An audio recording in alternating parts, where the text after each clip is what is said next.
All right, so instead of this, let's return something more useful.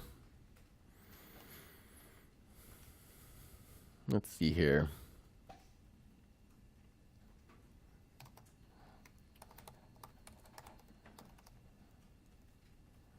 Div with a class name of GitHub user to wrap everything in.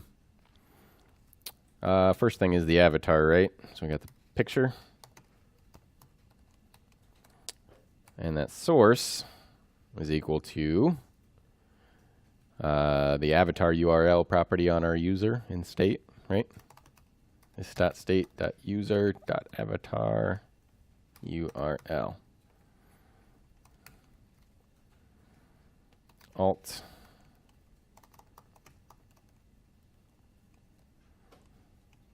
Avatar. How about that?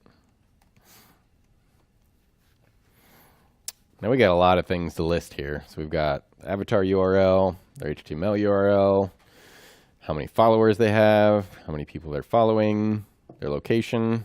We're going to have to type this .state.user a bunch of times. That's going to get really annoying. So what if instead, what could we use to make that much easier? Nothing at all. You're right. We're just going to have to type it. How about we use some destructuring? That'd be cool. Const user equals this .state. So we're just saying grab the user property out of this .state and assign it to a const called user. So now instead of saying this .state.user, I can say what? Yep. That's much easier.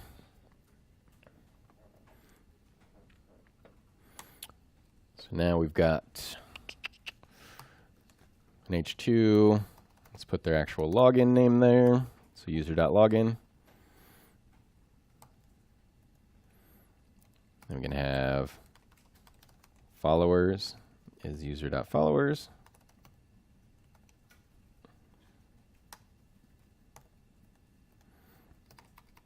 Following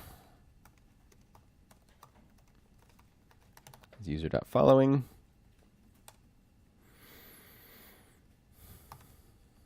Also got location.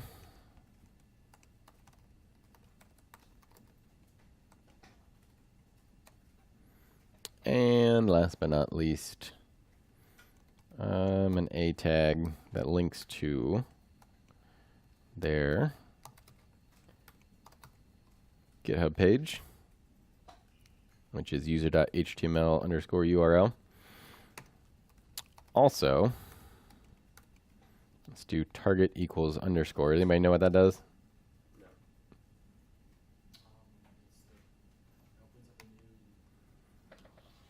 No, you're right. Mm-hmm. Yep. So if I just put a normal A tag in there, and I click on it, that's going to take me to that URL, but in the same page that I'm in. By doing target equals underscore, that means do it, but do it in a new tab. So it doesn't navigate you away from your current page. Link to user.login profile.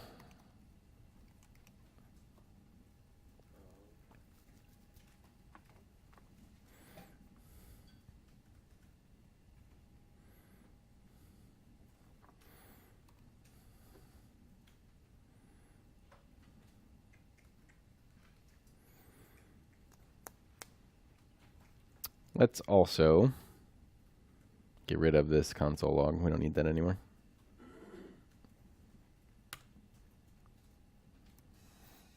We already know that part works. So let's see what happens now. Well, I can see we got some info, right? Nice. So, had the path /GitHub/some username that caused the route that matches /GitHub/username to be rendered. When it's rendered, the constructor runs. We initialize state. We also call fetch user data. that calls the GitHub API and also asks specifically for the username that was in the params that we matched on. Then we parse that response, set state to that user object that we got back, and then we get to render all this stuff about the user. Make sense? Yeah. So if I wanted to, say for example, get a JSON package from GitHub of all their emojis, I would essentially just do the API GitHub blah blah response and then set emojis is equal to this state emojis. Is emojis a property that you can get? How do you get that? api.github.com/emojis. Really? Oh, really? Okay. /emojis. Huh. So, yes, you can do that.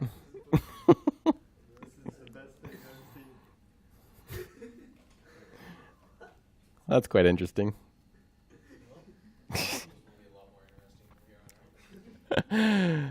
So yeah, we're only using, as you can see, a very small subset of the entire capabilities of this API. So yeah, feel free to look through here, find whatever endpoints you want, and do something interesting with it. Now, what were we even doing before that? Oh yeah, avatar is way too big. We should probably style that a little bit. So let's add a CSS file for our GitHub user.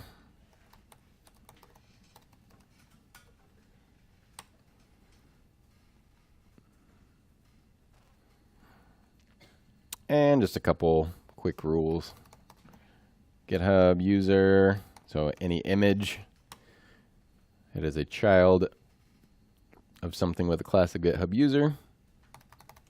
Set the height to 200 pixels. And a border radius of 50%, which just makes it round. So if you want to make anything round, just give it a border radius 50%. And then for all those H3s we did, we're just going to make it dark gray instead of black. So that targets all the H3s that we did within GitHub user. Mm-hmm. So if we wanted to specify each one, would we have to make an ID for each one and then target it by its own ID for each? You could do that, or you could use, I mean, there's a lot of ways you could do it. A pseudo selector like nth child, like first child, nth child, like, and pick specific ones. But yeah, probably, because that might be something that would change. I wouldn't necessarily use an nth child thing, because what if you add more later on? Then it's going to target the wrong one. So yeah, IDs might be the best way to do that. Like an ID that relates to the type of information would probably be good. Because that way, even if it gets elsewhere in the list, it's still going to make sense which one you're targeting based on what that particular part is rendering. So now, didn't do anything. Because, why? Didn't import it. You guys are so good at React.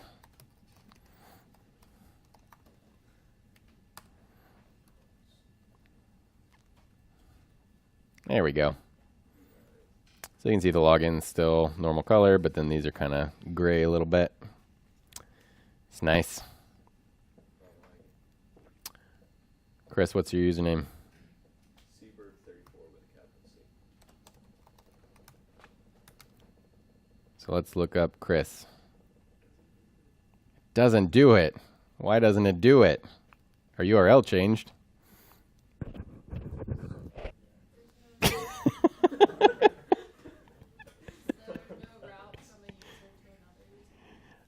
So it's not route necessarily, because the routes match because we're still rendering the component, right?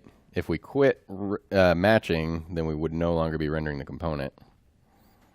So we updated the URL, but we didn't get new information from the API, right? When are we running the thing to get the user data? In the constructor, which runs when? When it's first made. We didn't just make it, did we? It's still made.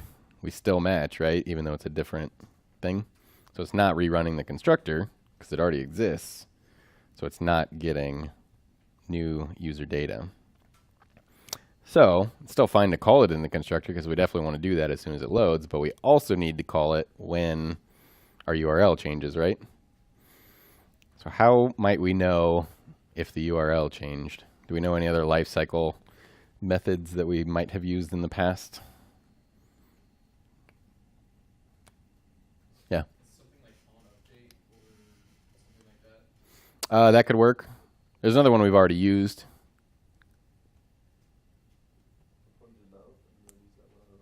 Component did mount would kind of do the same thing as constructor in this case. It's just going to run once when it first mounts.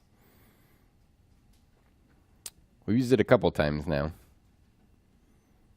So if we are changing the URL, that means our match changed, right? And match is part of props. So do we have any lifecycle things that run when props change?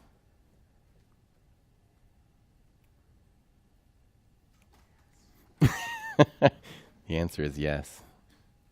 Dang, I was about to guess no. Does anybody remember that one? We've used it a couple of times. Component will receive props. Right? Maybe.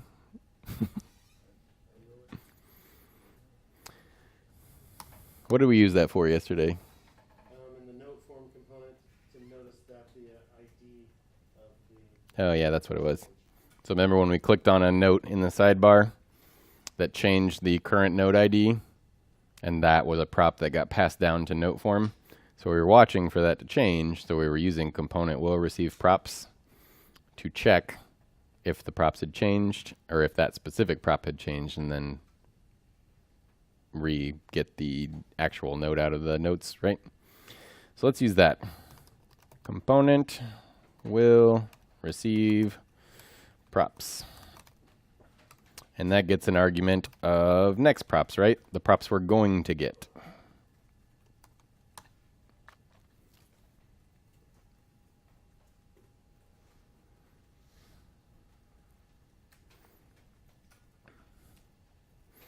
And so what we're looking for is a change in our URL, right? So basically a change in our location in the app. So we've used history so far. We've used match. The one we haven't used is location. So guess what? We're going to use location. So when our location changes, then we want to rerun the fetch user data, right? So let's make a variable called location changed and set that equal to. So if our next props dot location does not equal our current props, which is just this dot props dot location, then we know the location has changed, right? So what type of value is this going to be? A Boolean, right? Because we're doing a comparison. Also, it kind of cheated when I hovered over it. It tells you it's a Boolean. It's everyone's favorite Boolean, hopefully. All right, so if the location changed, then what do I want to do? Yeah, I want to call fetch user data again, right? Which we already made into a method, so that was easy. We just have to call it, right?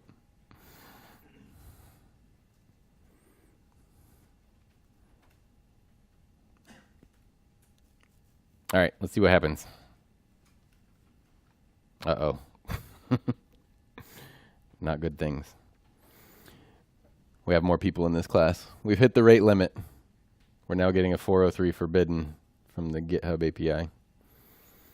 So when you're just querying publicly, like without a specific key, there's a limit to how many requests you can make in a given time period. And we've hit it. So We're not going to get any more data from GitHub for about an hour. So the solution for your own projects is get an API key. I just didn't want to introduce that right this second because it's a little bit more complicated with everybody following along. But I'll spoil it for you. This does not work. Well, it kind of works. It will work after you do it twice, but not after you do it once. And the reason for that is, in fetch user data, what username are we looking for? The one in props. And in this case, this .props is still the same, right? What we're looking for is we want the next props.param.username. This .props hasn't changed yet, right? Okay, so it changes, and then once we do it a second time, that works because it changed. Yeah. So if you do it twice in a row, now it has updated this .props, so now it is the right one. So there's a couple options. We could use a different lifecycle hook, one that happens after it's already received props. That would be an option. Or rather than doing that, let's do something a little different. Let's just have fetch data receive the props as an argument. And then instead of this .props, we'll just have it use whichever props we give it when we call it. So in the case of this one that we're running, which props do we want to pass it? Next props, right? And in the case of this one, which one do we want to pass it? The regular props, right? It was the one that was already working, right? Which we're inside the constructor, so we have direct access to the props. We don't have to say this .props.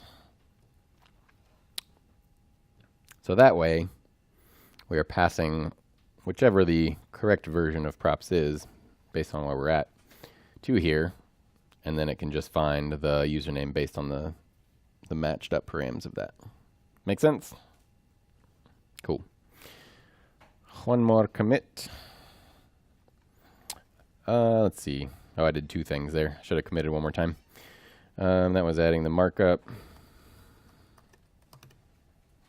Styling for the user, and update user info when location changes.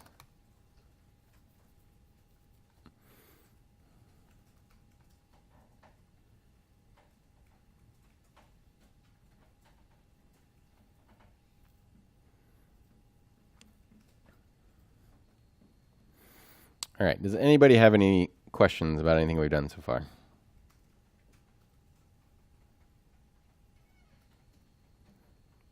Good.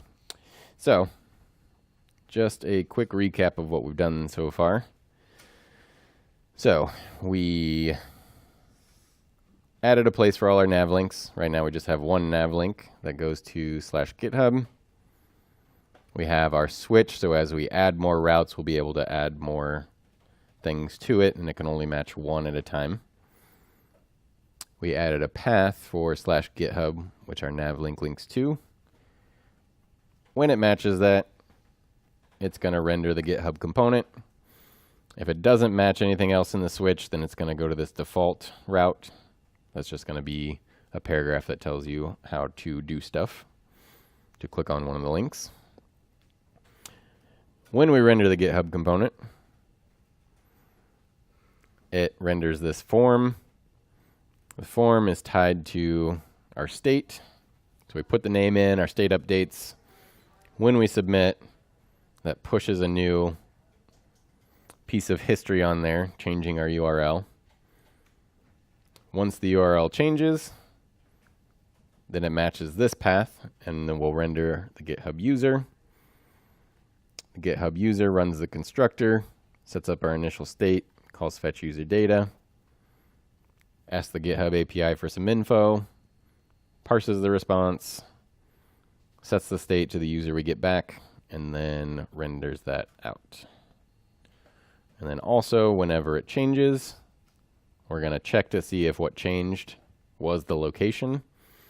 And if it did, then we're going to refetch user data with the new props. So that's as far as we're going to go with the in-class thing. So let's talk about what your homework is. Step 1 of homework, wait an hour so GitHub API works again. Or get yourself a GitHub API key. So now you've seen a couple examples of how to route to new pages and fetch data from an API. By the way, right after class is over, I'll get this NASA API one pushed up as well. So that way you have 2 examples of slightly different ways to do things. But your assignment is to pick an API. There's some suggestions down here, or feel free to find one, or if you already have a favorite API, feel free to use that one.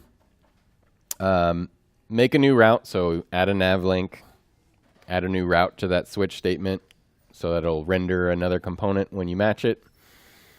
And then when that component renders, fetch some data from the API you pick and put that data on the page, preferably in a way that looks nice. So pick whatever you want, get any type of data you want. There's been some pretty cool projects in the past. There were some that like you could submit a math equation and it would return you the answer. There are ones that are like quotes of the day. There are ones that give you the weather for whatever location you put in. I listed some here that are pretty good. I would say don't do the Spotify unless you're pretty comfortable with APIs. It used to be completely public, but sometime in the last 6 months since I did something with it, they've added where you need to authenticate. So like get an actual token and all sorts of stuff. It probably was my fault. So it still works. It's just a little more in depth than a simple fetch that we made. So if you're not comfortable with APIs, you might want to not try that one as the first one that you try. Or if you just want a challenge, then go for that. But just wanted to throw that out there because I didn't realize that. And then last time a couple people tried it and they're like, this is way hard. And then I looked at it and I was like, yeah, that's not as easy as it used to be. So any questions about anything? All right. You guys are good?